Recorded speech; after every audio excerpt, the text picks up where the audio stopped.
چیز کے ہیں. حضور صلی اللہ علیہ وسلم کی وہ صفات جو ریڈیو پر بیان کی جاتی ہیں، جو قوالیوں پر بیان کی جاتی ہیں، آپ کی ان صفات کے کفار بھی منکر نہیں تھے. آپ کی صداقت، آپ کی دیانت، آپ کی نسب، آپ کے حسب کا کوئی منکر نہیں تھا. ان کو اختلاف تھا تو صرف آپ کی رسالت کا اختلاف تھا. رسالت کا اقرار کریں. کیوں؟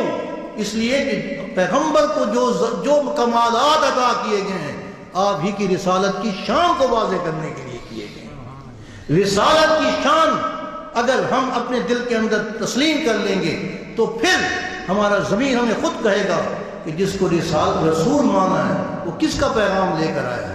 اللہ کا. وہ واجب الاذعان ہے. اس لیے کہ اللہ تبارک و تعالی نے رسول کو بھیجا ہی اس لیے ہے.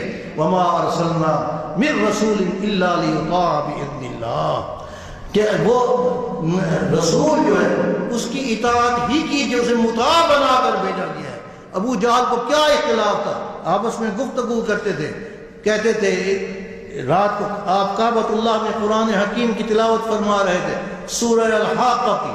سیدنا عمر بن الخطاب رضی اللہ تعالیٰ عنہ فرماتے ہیں کہ میں چھپ چھپ کر سن رہا تھا، میرے دل میں یہ خیال گزرا کہ یہ کلام کیسا کلام ہے، کہیں یہ شاعر تو نہیں. تو فوراً حضور صلی اللہ علیہ وسلم نے یہ آیت پڑھی، فلا اقسم بما تبصرون وما لا تبصرون انه لقول رسول کریم وما هو بقول شاعر قلیلا ما تؤمنون. پھر کا شاید یہ اسے پتہ چل گئی تو کاہن ہے. فوراً آپ نے فرمایا ولا بقول کاہن قلیلا ما تذکرون تنزیل من رب العالمین.